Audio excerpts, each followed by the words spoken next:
Hi, I'm Chris, also known as that French bloke. In this video, I'm going to review this lens, a Panasonic 25mm 1.7, and I'll tell you more after this.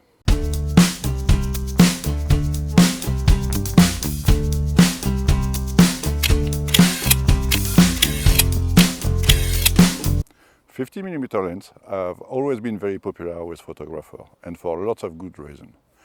They are cheap, they are good, but also they don't give you the distortion that you get with a wide-angle lens, nor the compression that you will get with a longer focal. Using a 50mm lens give natural image. They look and feel like what you see naturally with your own eyes. And this is why they always have been a photographer's favorite. Personally, I love the 50mm lens for doing portraits. They allow you to include your subject in its surrounding. The shallow depth of field you get lets the subject pop out. Still, you can see his surrounding in a nice blurry way, a bit like what you're seeing now. Because this shot is filmed with the Lumix 25mm 1.7. The Panasonic Lumix 25mm 1.7 is a basic lens. As such, it's made entirely of plastic. Having said that, it is well built and the plastic is well adjusted. It benefits from a large focusing ring that doesn't actually focus the lens, but instead tells the camera how you want the lens to be focused. As such, it doesn't have any limit either way. Its bayonet ring is made of metal. Its silver-blade apertures give a smooth bokeh, and at 57 grams, which is just over 2 ounces, it's a very light lens. Things start to go bad for the 25mm when you compare it to other Panasonic lenses. Here you have the 25mm and the 14mm from the same series. You can see how small the 14mm is compared to the 25mm.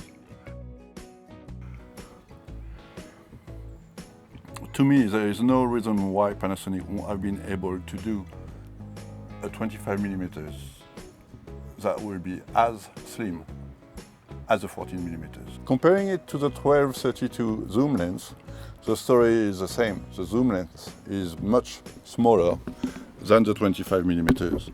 And yes, granted, this zoom is collapsible. It means that to use it, you have to extend the lens to a size that is almost the same as the 25mm, but there is no reason why the 25mm wouldn't be collapsible either. Since the 30s, I believe Leica have been doing with great success some 15mm that were collapsible.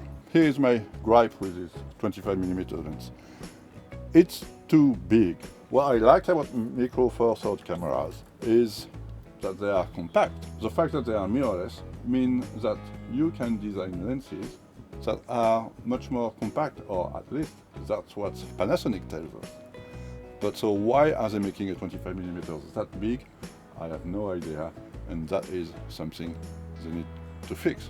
Another point worth mentioning as well is that this zoom lens is stabilized.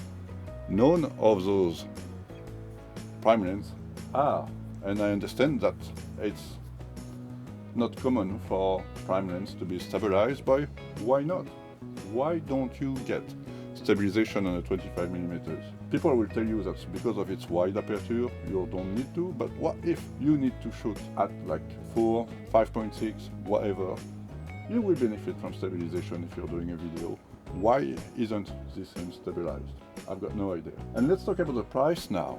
This 25mm cost me €130, and I'll be honest with you, I have overpaid a bit for that one. This 12 to 32mm cost me €90, which is a fair price for it. It's a good lens for that price. And this 14mm is worth on the market about €130 too, which is the same I've paid for that lens. What I'm saying here is that in this price range, Panasonic could do much better. They've done it with a 14mm lens, they've done it with a zoom. Why don't they do it with a 25mm lens that is a sure seller? Now, let's have a look at some pictures and videos taken with this lens. Color rendition is good. Colors are warm and contrasty. The wide 1.7 aperture allows for shallow depth of field, especially when the subject is close. Sharpness is okay, especially in the center. On the edges of the picture, a bit less so, especially at wide aperture. Scenes get a bit better between 5, 6 and 8, but it's never that great. Vignetting is present at all apertures. In all, if the lens allows for some decent shoot, it is not perfect, and for its price, we would expect better. The good point, especially when shooting video, is that the focusing is entirely silent. As you understood, this 25mm is a bit of a disappointment for me. I find it too bulky, too expensive, and while the result you get with it are fine, they could be better, especially in that price range. Now, it is a 25mm, or more exactly, because of the 2 crop factor, it is a 50mm lens equivalent. And maybe this is the reason why I find myself using that lens more than I was expecting to when I received it. Despite all its drawbacks, it's a lens that I find mounted on my cameras more often than I would have expected. And I think it's all done to its focal length. So I'm not telling you not to buy this lens. I am just warning you that it's a bit expensive for what it is. The build construction is not there. And the quality of the picture could be a bit better.